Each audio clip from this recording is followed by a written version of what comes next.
Capítulo 18. Depois de descobrir quem era o presidente, comecei a ler todas as revistas que encontrava, na esperança de saber mais a seu respeito. Dentro de uma semana, acumulara tamanha pilha em meu quarto, que titia me olhou como se eu tivesse perdido o juízo. Encontrei menção a ele em vários artigos, mas só de passagem, e nenhum dizia o que eu realmente queria saber. Passei a pegar toda a revista que encontrava no cesto de lixo, até certo dia deparar com uma pilha de papéis velhos, atrás de uma casa de chá. No meio da pilha havia um exemplar de 2 anos atrás, de uma revista que tinha um artigo sobre a eletrônica Iwamura. Ela celebrara seus 20 anos, em abril de 1931. Até hoje me surpreende pensar nisso, mas foi o mês em que encontrei o presidente nas margens do Shirakawa. Se tivesse procurado na época, eu teria visto seu rosto em todas as revistas. Agora que eu sabia em que data procurar, com o tempo consegui encontrar muitos outros artigos sobre este aniversário. A maior parte deles veio de uma coleção jogada fora depois da morte de uma senhora que vivia numa okiá, do outro lado da Alameda. O presidente nascera em 1890, de modo que, apesar dos cabelos grisalhos, tinha pouco mais de 40 anos quando o conheci. Naquele dia, eu tivera a impressão de que ele comandava uma pequena empresa, mas estava bastante enganada. A eletrônica Iwamura não era tão grande quanto a Osaka, sua principal concorrente no Japão, segundo todos os artigos. Mas o presidente e Nobu, devido à sua famosa parceria, eram muito mais conhecidos do que os chefes de companhias bem maiores. Seja como for, a Iwamura era considerada a mais inovadora e tinha a melhor reputação. Aos 17 anos, o presidente fora trabalhar numa pequena eletrônica de Osaka. Logo passara a supervisor da equipe que instalava a fiação para fábricas na região. O pedido de luz elétrica nas casas e escritórios crescia nesta época, e o presidente desenhou um aparelho que permitia usar 2 lâmpadas num suporte só. A empresa em que ele trabalhava não quis fabricá-lo. Assim, em 1912, aos 22 anos, o presidente saiu de lá para abrir a própria empresa. Por algum tempo as dificuldades foram muitas, mas em 1914 sua empresa conseguiu o contrato de fiação elétrica de um novo edifício numa base militar em Osaka. Nobu ainda estava no exército, pois suas feridas de guerra lhe dificultavam conseguir emprego em outra parte. Ele recebeu a tarefa de fiscalizar o trabalho da jovem eletrônica Iwamura. O presidente e ele logo se tornaram amigos, portanto, no ano seguinte, quando o presidente lhe ofereceu um trabalho, Nobu aceitou. Quanto mais eu lia sobre a parceria deles, mais compreendia como combinavam um com o outro. Quase todos os artigos mostravam a mesma foto, com o presidente num terno moderno de 3 peças em lã pesada, tendo na mão suporte de cerâmica de 2 lâmpadas, que fora o primeiro produto de sua companhia. Parecia que alguém acabara de lhe entregar aquilo, e ele ainda nem decidira o que fazer com o objeto. Sua boca estava levemente aberta, mostrando os dentes, e ele fitava a câmera com um olhar quase ameaçador, como se estivesse querendo jogar nela o que segurava. Em contraste, Nobu estava postado ao lado dele, meia cabeça mais baixa e muito atento, com a única mão fechada. Usava um casaco leve e calça listrada. Seu rosto cheio de cicatrizes não tinha nenhuma expressão e seus olhos pareciam sonolentos. O presidente, talvez pelos cabelos prematuramente grisalhos e pela diferença de tamanho, poderia ser quase o pai de Nobu, embora tivesse apenas 2 anos a mais. Os artigos diziam que, enquanto o presidente era responsável pelo crescimento e pela orientação da companhia, Nobu cuidava da sua administração. Era o homem menos glamuroso com o trabalho, mas aparentemente fazia aquilo tão bem que, em público, muitas vezes o presidente dizia que seu negócio jamais teria sobrevivido a severas crises sem os talentos de Nobu. Fora Nobu quem trouxera um grupo de investidores, salvando a companhia da ruína no começo dos anos 1920. Uma frase do presidente era citada várias vezes nos artigos: "Tenho com Nobu uma dívida impossível de resgatar." Passaram-se várias semanas até que um dia recebi um bilhete dizendo que fosse ao apartamento de Mameha na tarde seguinte.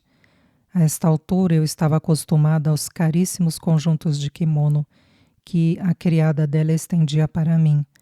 Mas quando cheguei e comecei a vestir uma seda outonal de ferrugem e amarelo, com folhas espalhadas num campo de relva dourada, fiquei chocada ao encontrar no traje um rasgão da largura de 2 dedos. Mameha ainda não voltara, mas peguei a roupa nos braços e fui falar com a criada. "Tatsumi-san", falei, "é algo muito triste, mas este kimono está estragado." "Não está estragado, senhorita, precisa de conserto, mais nada. Esta manhã a patroa o tomou emprestado de uma okiá nesta rua." Então ela não sabia, concluí.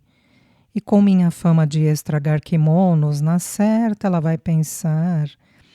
"Ah, não, ela sabe que está rasgado", interrompeu Tatsumi. "Na verdade, o vestido de baixo também está rasgado no mesmo lugar. Eu já vestira o traje de baixo, cor de creme. Quando levei a mão atrás, senti minha coxa. No ano passado, uma geisha aprendiz ficou presa num prego", disse Tatsumi, "mas a patroa quer que você o vista assim mesmo." Isso não me pareceu ter muito sentido, mas fiz o que Tatsumi dizia. Assim que Mameha chegou, fui lhe perguntar sobre o kimono, enquanto ela retocava a maquiagem. "Eu lhe disse que, conforme o meu plano", comentou ela, "2 homens serão importantes no seu futuro. Há poucas semanas você conheceu Nobu. O outro esteve fora da cidade até agora, mas com a ajuda deste kimono rasgado, você está prestes a se encontrar com ele. Aquele lutador de sumô me deu uma ideia maravilhosa. Mal posso esperar para ver a reação de Hatsumomo quando você ressurgir dos mortos. Sabe o que foi que ela me disse outro dia? Que não podia me agradecer o bastante por ter levado você ao espetáculo. Valera todo o esforço de ir até lá", ela disse, "só para ver você fazer olhinhos doces para o senhor Lagarto, entre parênteses. Estou certa de que vai deixá-la em paz enquanto estiver com ele, a não ser que seja para dar uma olhadinha pessoalmente.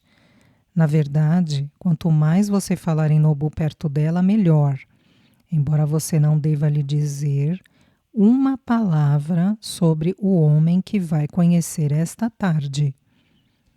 Comecei a me sentir nauseada quando ouvi isso, mesmo tentando parecer contente com o que ela dizia.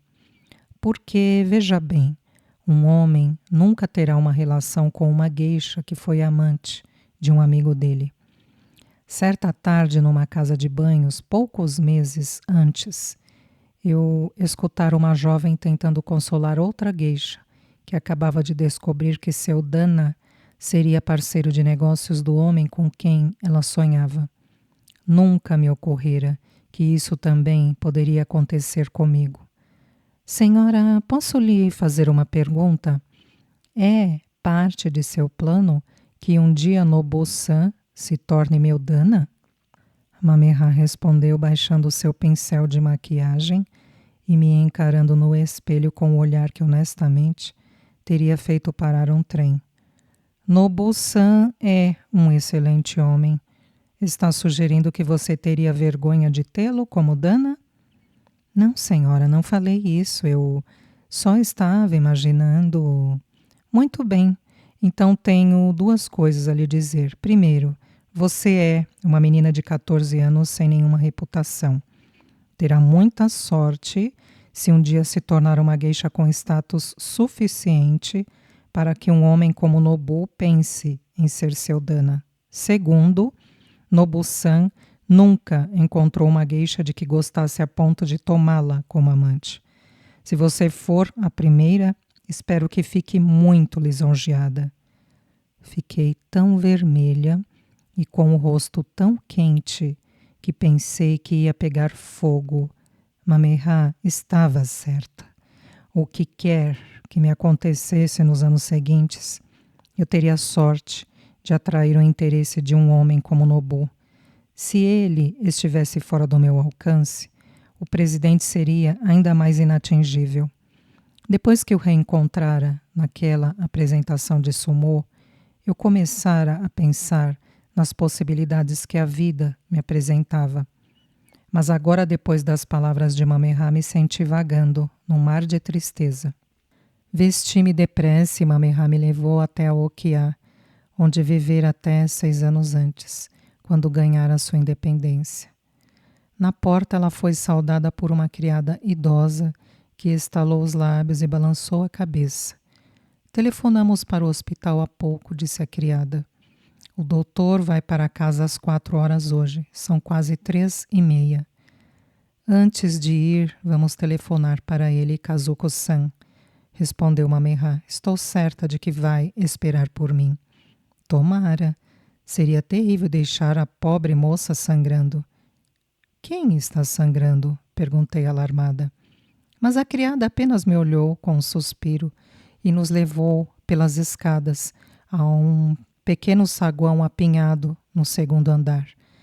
Num espaço do tamanho de 2 tatames, estávamos não apenas Mameha e eu, mas a criada que nos trouxera e 3 outras jovens, além de uma cozinheira alta de avental engomado.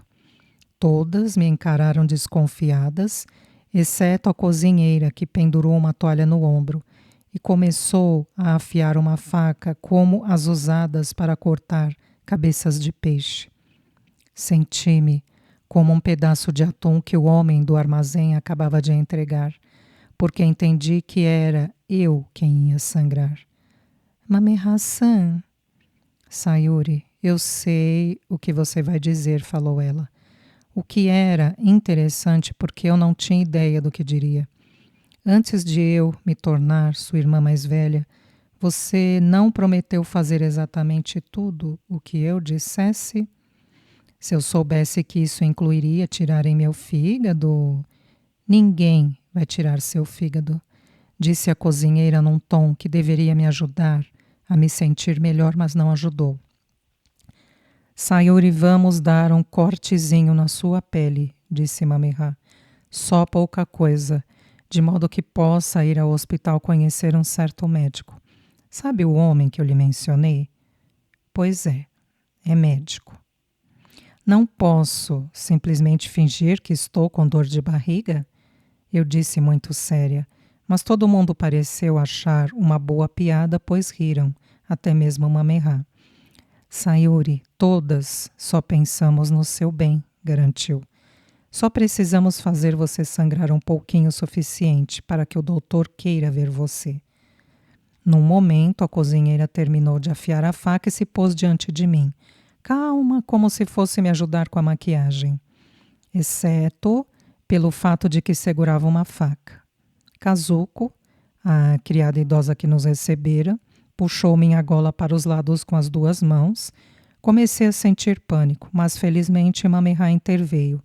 Vamos fazer um corte na perna dela, avisou. Na perna não, disse Kazuko. O pescoço é muito mais erótico. Por favor, Sayuri, vire-se e mostre a Kazuko o buraco na parte de trás do seu kimono, disse Mameha. Obedeci e ela prosseguiu. Então, Kazuko-san, como vamos explicar esse rasgão nas costas do kimono se o corte for no pescoço dela e não na perna? Mas qual a relação entre as duas coisas? Perguntou Kazuko. Ela está usando um kimono rasgado e tem um corte no pescoço. Não sei de que Kazuko está falando, disse a cozinheira. Só diga onde quer que eu corte, Mameha-san, e eu corto. Sei que devia ficar contente de ouvir isso, mas não fiquei.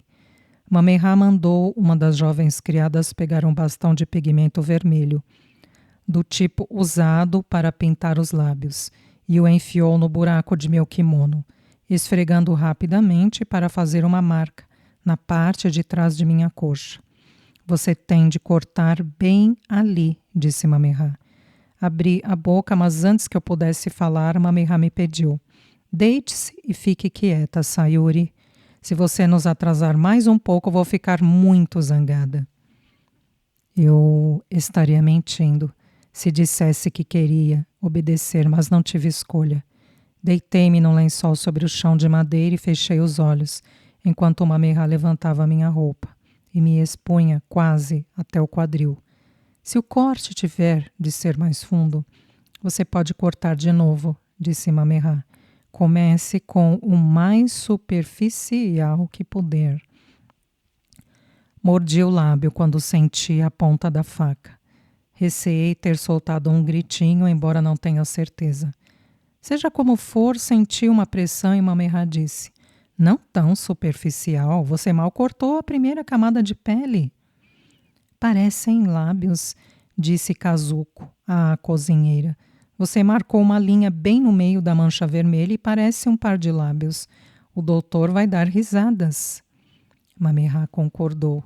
Limpou o sinal, já que a cozinheira afirmou que conseguiria encontrar o local. Um momento depois, senti de novo a pressão da faca. Nunca suportei sangue. Você pode recordar como desmaiei depois de cortar o lábio quando conheci o Sr. Tanaka. Então deve imaginar como me senti ao me virar e ver um riozinho de sangue escorrendo pela minha perna até a toalha que Mameha segurava, na parte interna da minha coxa. Fiquei em tal estado que nem sei o que aconteceu em seguida, nem como cheguei até o rickshaw, nem da viagem. Perto do hospital, Mameha começou a virar minha cabeça de um lado para o outro, para chamar minha atenção. Agora escute. Sei que você ouviu diversas vezes que uma aprendiz deve impressionar as outras geishas, pois serão elas que vão ajudá-la em sua carreira. E não se preocupar com o que os homens pensam. Bem, esqueça tudo isso. Não vai funcionar assim, no seu caso. Seu futuro depende de 2 homens, como eu lhe disse. E agora você vai encontrar um deles. Tem de causar uma boa impressão. Está me ouvindo? Sim, senhora, cada palavra, murmurei. Quando lhe perguntarem como cortou a perna, responda que foi ao banheiro e caiu sobre algo afiado. Nem sabe o que era porque desmaiou. Invente todos os detalhes que quiser, mas assegure-se de parecer muito infantil. E quando entrarmos, finja-se de desamparada. Vamos ver. Bem, deitei a cabeça para trás e fechei os olhos. Acho que estava mesmo me sentindo assim, mas Mameha não gostou nada. Eu não disse para se fazer de morta. Eu disse desamparada. Assim...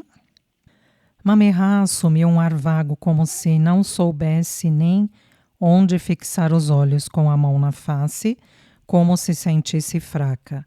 Fez-me imitar essa aparência. Comecei meu teatro quando o condutor me ajudou na chegada do hospital. Mameha andava ao meu lado, ajeitando meu traje para assegurar que eu ainda parecesse atraente. Entramos pelas portas de madeira de vai-vem e perguntamos pelo diretor do hospital, que Mameha disse estar nos aguardando. Uma enfermeira nos conduziu por um longo corredor até um quarto empoeirado, com uma mesa de madeira e um biombo simples diante das janelas. Enquanto esperávamos, Mameha pegou uma toalha que havia enrolado em minha perna e a jogou no lixo. Lembre, Sayuri, disse quase num sibilo. Queremos que o doutor a veja tão inocente e desamparada quanto possível. Deite-se e tente parecer debilitada. Não tive nenhuma dificuldade nisso. Um momento depois, a porta se abriu e entrou o doutor Caranguejo. Claro que seu nome não era Caranguejo, mas se você o visse, estou certa de que o mesmo nome lhe teria ocorrido. Porque seus ombros eram levantados e seus cotovelos muito arqueados para fora. E se tivesse treinado, não conseguiria imitar melhor um caranguejo do que ao natural. Até andava com o ombro mais para frente, como um caranguejo que se move de lado. Tinha bigode e ficou muito contente ao ver Mamerra, embora antes com surpresa do que com um sorriso nos olhos. O doutor Caranguejo era um homem metódico e ordeiro. Quando fechou a porta, girou primeiro a maçaneta, de modo que a lingueta não fizesse ruído. Depois pressionou outra vez a porta, para certificar-se de que estava fechada. Então tirou um estojo do bolso do casaco e o abriu muito cuidadosamente, como se pudesse derramar algo se não tivesse cautela. Mas ali só havia outro par de óculos. Após ter trocado de óculos, ele botou o estojo outra vez no bolso e alisou o casaco.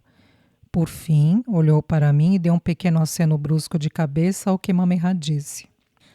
Lamento muito perturbá-los, doutor, mas Sayuri tem um futuro tão brilhante à sua frente e agora teve o infortúnio de cortar a perna. Pensei na possibilidade de cicatrizes, infecção, coisas assim. Por isso achei que o senhor seria a única pessoa que poderia tratar dela. Muito bem, disse o doutor Caranguejo. Quem sabe, posso dar uma olhada no ferimento? Receio que Sayuri fique tonta ao ver sangue, doutor, disse Mamerra. Talvez seja melhor ela se virar e deixar que o senhor examine a ferida. Fica atrás da coxa. Compreendo. Talvez você possa ter a bondade de perguntar se ela pode se deitar de barriga na mesa de exames. Eu não compreendia por que o próprio doutor Caranguejo não me pedia isso, mas para parecer obediente esperei até escutar as palavras de Mamerra. Então o doutor ergueu meu traje quase até o quadril e botou por cima um pano e um líquido de cheiro forte, com que esfregou minha coxa antes de dizer: Sayuri-san, tenha a bondade de me dizer como aconteceu esse ferimento. Respirei fundo, exageradamente, ainda procurando parecer o mais fraca que podia.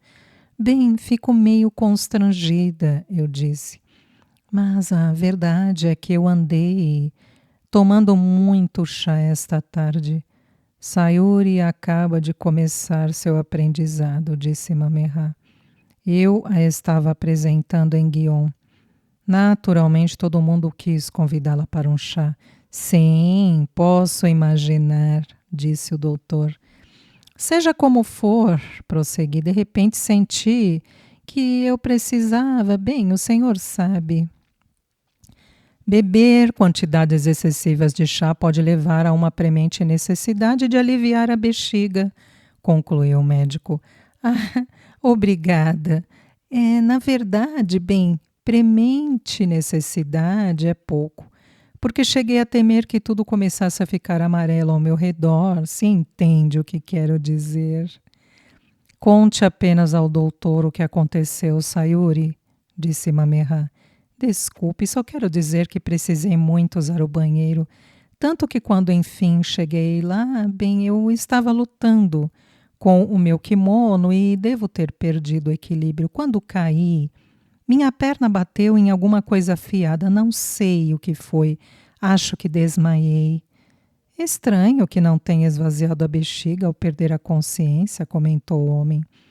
Todo esse tempo eu estivera deitada, de barriga para baixo, com o rosto afastado da mesa, por medo de borrar minha maquiagem, e falava enquanto o doutor só via a parte de trás da minha cabeça.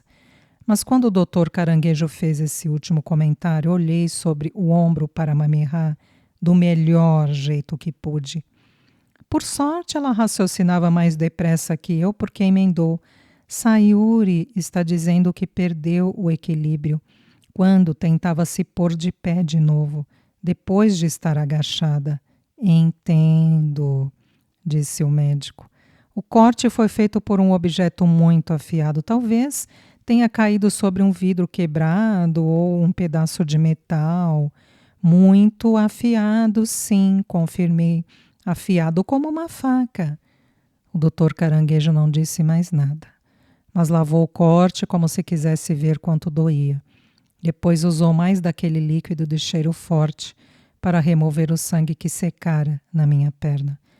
Por fim, disse-me que o corte precisaria de uma pomada e curativo e me deu instruções de como cuidar dele nos próximos dias. Dizendo isso, baixou minha roupa e guardou seus óculos, como se pudesse quebrá-los se lidasse muito rudemente com eles. Lamento muito que tenha estragado um kimono tão bonito, disse ele, mas estou feliz por ter a chance de conhecê-la. Mame Hassan sabe que estou sempre interessado em rostos novos. Ah, não, o prazer foi todo meu, doutor, respondi. Talvez eu a veja em breve, uma noite na casa de chá e xerique. Para dizer a verdade, doutor, disse Mameha, Sayuri é um tipo de propriedade especial, como estou certa de que pode imaginar. Já tem mais admiradores do que pode atender, de modo que a tenho afastado da Ishiriki o mais que posso. Talvez possamos visitá-lo na casa de chá Shirae? Sim, eu mesmo preferiria isso, disse o doutor Caranguejo. Então passou por todo o ritual de trocar de novo de óculos para poder olhar o livrinho que tirara do bolso. Estarei lá, deixe-me ver. Daqui a 2 noites. Espero ver vocês. Mameha assegurou-lhe que passaríamos lá e fomos embora. No rickshaw, a caminho de Guion, Mameha me disse que eu me portara muito bem. Mas, Mameha, eu não fiz nada. Ah, é? Então como explico o que vimos na testa do doutor? Eu só via a madeira da mesa diante de mim. Digamos que enquanto o doutor limpava o sangue de sua perna, a testa dele ficou cheia de gotinhas de suor, como se estivéssemos em pleno verão. Mas nem estava quente lá, estava? Acho que não. Bom, e então? Disse Mameha. Eu não sabia bem o que ela estava dizendo, ou qual fora seu objetivo ao me levar para conhecer o médico, mas não podia mais perguntar, porque ela deixara claro que não me contaria seu plano. Então, quando o rickshaw atravessava a ponte da Avenida Chijo, voltando a Guion, Mameha se interrompeu no meio de uma história. Sabe de uma coisa? Seus olhos ficam realmente lindos nesse kimono Sayuri. Ferrugem e amarelo fazem seus olhos brilhar, quase como prata. Céus, nem posso acreditar como não tive esta ideia antes. Condutor, chamou. Fomos longe demais. Pare aqui, por favor. A senhora me disse, Guion Tominagacho? Não posso largar os varais no meio de uma ponte. Ou nos deixa aqui, ou termina de atravessar a ponte e nos traz de volta, não vejo qual o problema. O condutor largou os varais onde estávamos e Mameha e eu saímos. Vários ciclistas tocaram suas campainhas furiosos conosco, mas Mameha não pareceu se preocupar. Acho que era tão segura de si que não podia imaginar alguém aborrecido com uma questão mínima, como ela estar bloqueando o tráfego. Lentamente tirou as moedas da bolsinha de seda até pagar o preço exato. Depois me levou de volta sobre a ponte, para o lugar de onde tínhamos vindo. Vamos ao estúdio de Ushida Kozaburo, anunciou. É um artista maravilhoso, vai adorar seus olhos. Às vezes ele fica um pouco distraído, pode-se dizer. Seu estúdio é uma confusão. Talvez leve algum tempo para perceber seus olhos, mas assegure-se de que ele os veja. Segui Mameha por ruas laterais até chegarmos a uma pequena alameda. No final havia um portão shintoísta vermelho berrante. em tamanho pequeno, comprimido entre duas casas. Atrás do portão, passamos por vários pavilhões pequenos até um lance de escadas de pedra que levava através de árvores em seus brilhantes tons outonais. O ar que vinha do pequeno túnel de degraus era frio e me pareceu que eu entrava em outro mundo. Ouvi um som sibilante que me lembrou a maré lavando a praia, mas era um homem de costas para nós, varrendo água do degrau superior com uma vassourinha de raminhos cor de chocolate. Ora, Oshida-san, disse Mamerra, você não tem uma criada para arrumar suas coisas? O homem, no topo da escada, estava em plena luz do sol. De modo que quando se virou para nos olhar, achei que não veria mais do que alguns vultos debaixo das árvores, mas eu o via bem. E era um homem de aparência bastante peculiar. Em um canto de sua boca havia uma verruga gigante, como um pedaço de comida. E suas sobrancelhas eram tão densas que pareciam lagartas que tivessem descido do seu cabelo para cochelar ali. Tudo nele era desarrumado. Não apenas o cabelo grisalho, mas seu kimono, que dava a impressão de que o homem dormira com ele. Quem está aí? Perguntou ele. Ushida-san. Depois de todos esses anos ainda não reconhece minha voz? Se está tentando me deixar zangado, seja quem for, está começando muito bem. Não estou disposto a ser interrompido. Se não me disser quem é, eu jogo esta vassoura em você. Ushida-san parecia tão zangado que eu não ficaria surpresa se ele mordesse a verruga no canto de sua boca e a cuspisse em nós. Mas Mamerra apenas continuou subindo a escada e eu a segui, embora tivesse o cuidado de ficar atrás dela de modo que a vassoura não me atingisse. É assim que recebe suas visitas, Ushida-san? Disse Mamerra quando também entrou na claridade. Ushida a fitou de olhos estreitados. Então é você, disse. Por que não diz simplesmente quem é, como todo mundo? Tome, pegue esta vassoura e varra os degraus. Ninguém entra em minha casa enquanto eu não acender o incenso. Outro dos meus camundongos morreu e está tudo com cheiro de defunto. Mamerra achou graça. Esperou que Ushida saísse e encostou a vassoura numa árvore. Você já teve alguma vez furúnculo? Sussurrou para mim. Quando o trabalho de Ushida vai mal, ele fica num estado de espírito horroroso.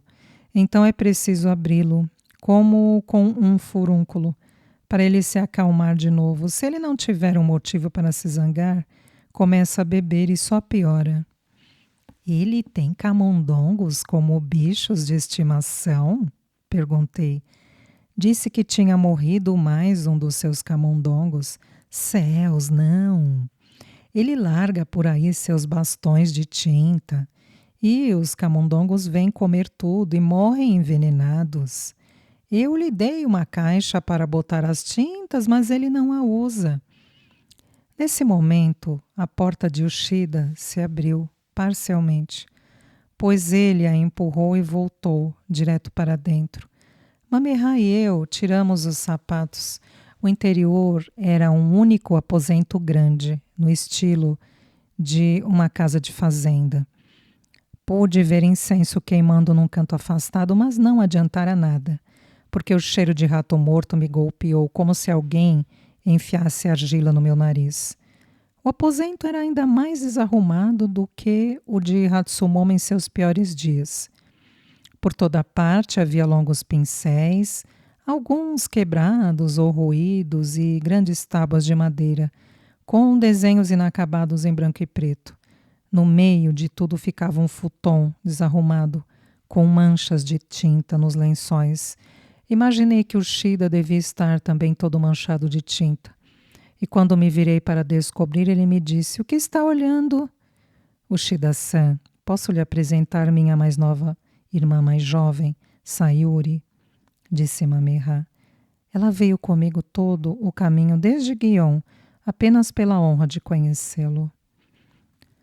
Todo o caminho desde Guion não era muito longe, mas mesmo assim me ajoelhei nas esteiras e fiz o ritual de mesuras e implorar a generosidade de Ushida-san, embora não estivesse certa de que ele tivesse escutado uma só palavra de Mamerra. Eu estava tendo um dia excelente até a hora do almoço, falou ele, e então veja o que aconteceu. Ele atravessou o aposento e ergueu uma tábua. Presa a ela com alfinetes estava o esboço de uma mulher de costas, olhando para um lado, segurando uma sombrinha. Mas, evidentemente, um gato pisara em tinta e andara pelo desenho, deixando marcas perfeitas de suas patas. O próprio gato dormia enrodilhado numa pilha de roupa suja. Eu o trouxe para cá por causa dos camundongos e veja só, continuou ele, estou com ideia de botá-lo na rua. Ora, mas as marcas de patas ficarão lindas, disse Mamerra. Acho que enfeitam o quadro. O que acha, Sayuri? Eu não estava com vontade de dizer nada, porque o Shida parecia muito nervoso com o comentário de Mamerra. Mas num instante entendi que ela tentava abrir o furúnculo, como dissera. Assim, usei da minha voz mais entusiasmada e disse: fiquei surpresa de ver como são bonitas estas marcas de patas. Esse gato é um artista. Sei por que você não gosta dele, disse Mamerra. Está com ciúme do seu talento. Eu? Ciúme? Disse Ushida. Aquele gato não é artista coisa nenhuma. Quando muito é um demônio. Perdoe-me, Ushida-san, respondeu Mamerra. É como você diz, mas diga-me, está planejando jogar fora este desenho? Porque se estiver, ficarei contente se o der a mim. Não ficaria bonito em meu apartamento, Sayuri? Ouvindo isso, Ushida arrancou o desenho da tábua e disse: Gostam dele? Gostam? Pois vou lhes fazer 2 presentes dele. Rasgou-o em 2 pedaços e os deu a ela, dizendo: aqui está um e aqui está outro, agora saiam. Eu queria que você não tivesse feito isso, disse Mamerra. Acho que foi a coisa mais bela que você já produziu. Saia. Ah, Shida-san, eu não posso. Não seria sua amiga se não arrumasse um pouco este lugar antes de sair, insistiu Mamerra. Diante disso, o próprio Ushida disparou para fora da casa, deixando a porta bem aberta. Vimos quando deu um pontapé na vassoura que Mamerra deixara, encostada na árvore. Escorregou e quase caiu ao descer pelos degraus úmidos. Passamos a meia hora seguinte arrumando o estúdio até o Shida voltar num humor muito melhor, como Mamerra tinha previsto. Ele ainda não estava o que se chamaria de alegre e tinha realmente o hábito de mastigar a verruga no canto de sua boca, o que lhe deixava com ar de preocupação. Acho que estava constrangido pelo seu comportamento anterior, pois nunca nos olhava diretamente. Logo vimos que não ia notar meus olhos e Mamerra lhe disse: Você não acha a Sayuri muito bonitinha? Acaso se deu o trabalho de olhar para ela? Era um ato desesperado, pensei, mas o Shida apenas lançou um rápido olhar para mim, como se tirasse uma migalha da mesa. Mamerra pareceu muito decepcionada. A luz da tarde começava a diminuir, de modo que nos levantamos para ir embora. Ela se despediu com uma mesura brevíssima. Quando saímos da casa, tive que parar um instante para contemplar o pôr do sol que pintava de ferrugem e rosa o céu atrás dos morros distantes, como pinceladas num kimono belíssimo. Mais ainda, porque não importa quanto um kimono seja magnífico, suas mãos jamais terão esse brilho laranja nessa luz. Mas, naquele pôr do sol, Minhas mãos pareciam ter sido mergulhadas em algo iridescente. Levantei-as e as olhei um longo momento. Olhe, Mame Hassan, chamei. Mas ela pensou que eu estivesse falando do crepúsculo e virou-se para ele com indiferença. O Shida estava imóvel à porta com uma expressão concentrada, passando a mão por um tufo de cabelos grisalhos, mas não olhava o pôr do sol, olhava para mim. Se você já viu alguma vez o famoso quadro à tinta de Ushida Kozaburo, da jovem de kimono num estado de êxtase e olhos iluminados, bem, desde o começo ele insistiu que a ideia lhe viera do que tinha visto naquela tarde. Nunca acreditei muito. Não posso imaginar que um quadro tão belo se baseasse apenas numa jovem contemplando o feito boba, as próprias mãos, ao pôr do sol.